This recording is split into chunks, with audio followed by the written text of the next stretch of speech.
Kimi për lidhjen e marrëveshjes së paqes. Okej. Atëre kush është dakord me nenin 11 si mas jemi ndryshimeve, jemi 7 pro, kalon neni 12 efektet e pranimit marrëveshjes? Në nenin 12.5 sugjerohet që fjalët ligjit numër 9920 datë 19/5/2008 për procedurat tatimore në Republikën e Shqipërisë të ndryshuar të zëvendësohen me fjalët legjislacionit në fuqi për procedurat tatimore. Zoti Braçë, çfarë mendime keni? Atëre, kam pas nenin 12, ndjes. Atë kush është dakord me këto ndryshime me nenin 12? Dakord, 7 vota pro, kalon. Kemi nenin 13 që Para nenin 13, do propozon. 12 kam këtë propozimin Po. që bëjmë me transparencë. Për fat keq, ligji nuk ka asnjë element transparencë. Dhe normalisht më është detyruar të shkruaj një nen të tillë. Ministria e Financave dhe Ekonomisë, Drejtoria e Përgjithshme e Tatimeve dhe Drejtoria e Përgjithshme e Doganave detyrohen të publikojnë Pra, Ministria e Financave dhe Ekonomisë, Drejtoria e Përgjithshme e Tatimeve dhe Drejtoria e Përgjithshme e Doganave detyrohen të publikojnë çdo 3 muaj në faqet zyrtare të institucioneve një raport të detajuar mbi zbatimin e këtij ligji. Pika 2. Raporti i përmendur në pikën 1 duhet të përfshijë të ndarë sipas kategorive të parashikuara nga ligji. Numrin e aplikimeve të pranuara. Më ndiqni se do thoni dhëna konfidenciale. Më ndiqni. Numrin e aplikimeve të pranuara, që nuk është e dhënë konfidenciale. Numrin e aplikimeve të refuzuara dhe arsyet për kacë, që nuk është e dhënë konfidenciale. Vlerat monetare të deklaruara dhe të legalizuara. Pra vlerat, jo subjektet, vlerat. D. Të dhënat mbi produktet, mbi procedurat e kontrollit dhe verifikimit. E. Masat administrative të marra në rastet e shkeljeve. Pika 3. Institucionet e mësipërme duhet të garantojnë se raportet nuk përmbajnë të dhëna personale që identifikojnë individa apo subjektet veçanta, por paraqesin vetëm të dhëna të agreguara në përputhje me legjislacionin për mbrojtjen e të dhënave. Që mos më thoni siç thatë që parë.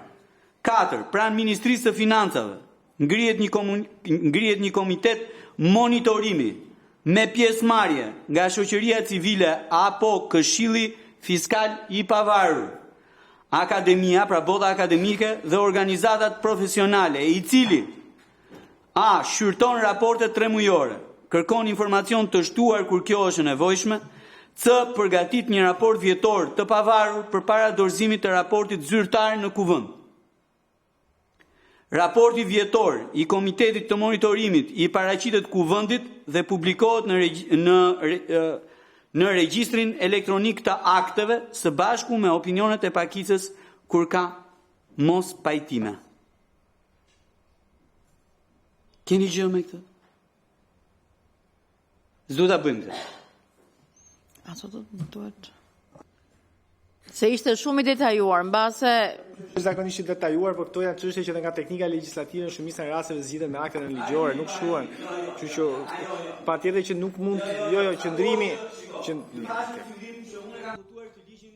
kam votuar këtë ligjin në parim në mirëbesim. Dhe me idenë e qartë se për bindjet e mia ideologjike dhe ti i di, në këtë rast, unë jam kundër këtij ligji. Unë jam transaksioni real dhe tatimi real atje më tanë. Jam kundër këtij ligji. Por thash, për shkak se marrim gjithçka, e kam votuar në parim në mirëbesim. Me kushtin që të ketë transparencë për këtë gjë, siç edhe për atë ligjin tjetër të shuarjes së detyrimeve. Tani, pa këtë element transparence, ky ligj nuk mund të shkojë tutje. Kjo nuk mund të jetë një çështje e një subjekti privat dhe e administratës fiskale. Sa kohë që po voton Kuvendi i Republikës Shqipërisë.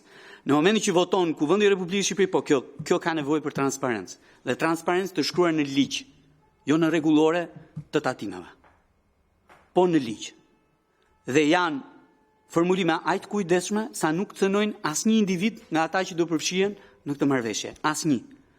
Po flasim për të dhëna parimore për të gjykuar vlefshmërinë e politikës. që kemi ndërmarrë. Dhe ku po përfshim kuvendin, po patjetër, se kuvendi duhet kontrollojë për këtë gjë, e ku po përfshim dhe element të shoqërisë civile që ju i keni brenda Këshillit Fiskal, që duhet analizojnë ato raportet dhe i paraqesin kuvendit raportin përfundimtar. Dakor? Gjë më të pastër se sa kaq nuk ka. Ju thash që kemi dhe ne fytyrë. Do votojmë ligjin, po kemi dhe ne fytyrë. Kaq e thjesht. Atëre keni ndonjë mendim tjetër? Jo. Jeni që Është bërë teknik që mos thoshit janë dhëna konfidenciale. Është bërë teknik eksaktësisht për këtë gjë. Okej, atëre Ne kisha parasysh se çfarë do thonit, prandaj kam shkruar këtu. Zoti Braça, unë në parim, nëse do më lejosh të jap një opinion si antar e komisionit, bie dakord që ky nen duhet të jetë pjesë, duhet të jetë para nenit 13. Formulimi juaj në fakt është shumë i gjatë, mbase do duhet të lëm parimet e konfidencialitetit edhe mundësinë që këta të bëjnë një raportim, mbase duhet ta rishikojmë pak. Jo, e dëgjova zoti Braça. Sepse ju keni thënë i raporti se si duhet të jetë, ku diskutohet raporti? E di pse kryetare. Shiko, jam në një komunikim 3 mujor me drejtorin e përgjithshëm të tatimeve. 3 mujor. Dhe sa herë që çoj letër, më merr 3 javë drejtori për të përgjigjur dhe më përgjigjet në minutën e fundit të afatit 3 javor. Drejtori. Dhe në të gjitha komunikimet, unë jam i detyruar të kthej letrën mbrapsht e t'i them, kam kërkuar këtë gjë. Dhe do më japësh këtë gjë që po kërkoj. Dhe drejtori i tatimeve nuk përgjigjet për atë që unë kërkoj. Dhe çfarë po kërkoj? Po kërkoj kë ke kontrolluar në kuadër të operacionit të madh për sigurinë ushqimore dhe formalizimin e sektorit bujqësor. Për të kuptuar që kontrolli është selektiv apo kontrolli është parimor. Dhe deri tani për këtë ligjin kam fol vetëm për parime. Nuk kam fol për interesa ku di unë. Dhe sa kohë që drejtori i tatimeve nuk përgjigjet për gjërat që ti i kërkon, jam detyruar që ta detajoj se si duhet jetë raporti. Dhe kur bëhet fjalë për transparencë, po patjetër detajimi është i nevojshëm. Unë nuk kam nevojë për fjalë. Unë kam nevojë për këto gjëra që lidhen me këtë marrëveshje të paqes fiskale. Dhe janë 4 pika, 5 pika, mbi bazë të cilët duhet të hartohet raporti. Dhe që janë të dhëna që mua më japin, kuvendit do t'i japin mundësim të kuptoj që kjo politikë e paqes fiskale ka qenë produktive apo jo. Mua nuk më intereson fare se kush ka hyrë në marrëdhënie. Unë kërkoj të gjykojmë mbi politikën. Nuk e kemi bërë për raste të tjera, mund ta kishim bërë, mund ta bëjmë edhe për këtë punën e kompensimit të fermerëve, mund ta bëjmë edhe këtë gjë, që të kemi një raport për këtë gjë, kemi ngritur një komision që mund ta bëjë edhe këtë punë, por po them që në këtë rast është jetike.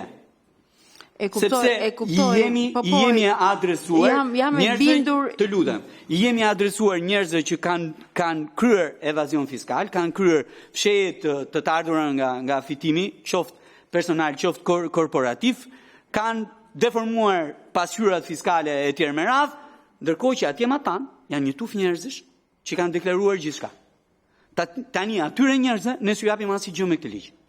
Ata kanë paguar që ndark nuk kanë marrë asnjë favor nga politikat e bëra nga parlamenti dhe nga qeveria. Tani këta të tjerët po marrin gjithë këto favore. Minimumi unë dua këtë raport. Minimumi dua vetëm kaq. Ani në Ministrinë e Financave kjo kultura e raportimit tërë, sepse gjithmonë janë treasury bills që të vënë ato atje, apo kur u falën detyrimet e TVSH-s, borxhet që kishim bizneseve në vitin 2013, raportet financiare ishin gjithë atje, që kështu raportimi i Ministrisë Financave është një praktikë që e bën. Dhe prandaj unë në parim jam shumë dakord që ky neni transparencës duhet të jetë pjesë e këtij projekt ligji. Mbase definimi i tij duhet të ishte një çik më i përgjithshëm ose më, si të thuash, më i përmbledhur, se i përgjithshëm nuk ka nevojë të jetë, po të jetë pak më i përmbledhur. Meqenëse do kemi mundësi ta përmbledhim. Mund ta bëjmë dhe një fjali këtë. Këtë që kam ndarur me pika, mund ta bëjmë një fjali, e themi numrin e aplikimeve të pranuara, numrin e aplikimeve të refuzuara, vlerat monetare deklaruara, e themi, domethënë ky neni është i gjatë për shkak të këtyre pikave. Mund ta kishte një fjali e tërës do ishte kaq gjatë. Domethënë unë mendoj që është shumë e rëndësishme kjo gjë. Ne na duhet një raport i E tillë. kuptoj, jam shumë dakord me ju. I vetmi propozim që bëj unë, duke qenë anëtare e komisionit, jo në rolin e kryetares, duke qenë një anëtare e komisionit, është që mbase ky propozim duhet përmbledhur pak dhe të zërë vend përpara dispozitave të fundit. Jeni dakord? Jo. Jo.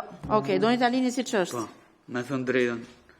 Tani kemi dy propozime. Pasi mirazoi zëvendës ministrit gjitha nenet, këtë të paktën e dua kështu siç është. Të tjerët ato që më kanë miratuar ja kam riformuluar, ndërkohë që të tjerët i rrëzoi të gjitha, kështu që këtë e dua kështu siç është sepse ka të bëjë thjesht vetëm me transparencë. Në mënyrë më të përmbledhur? Po.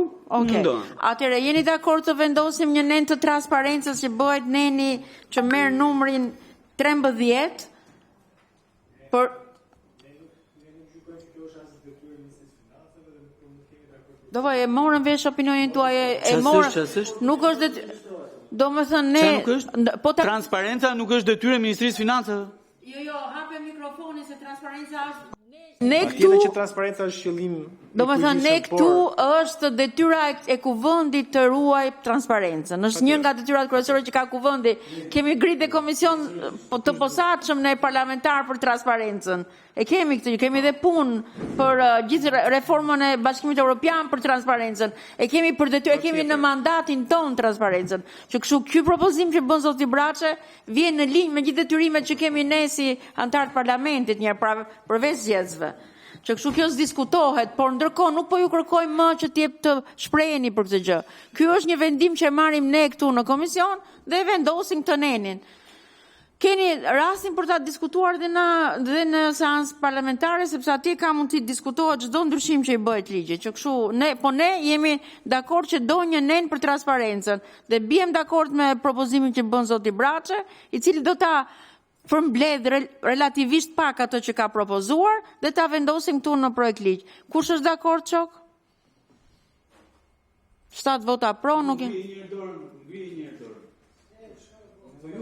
Okej, atëre. Po që të thuash se ke detyrë të gjën. Atëre kalojmë në votimin e nenit 13, e nenit që bëhet 14, që është kreu i 4 dispozitat kalimtare dhe të fundit ku kemi hequr fjalën kalimtare, apo jo zoti Korezhi? Atëherë, kemi tek titulli i kreut 4, fjalët kalimtare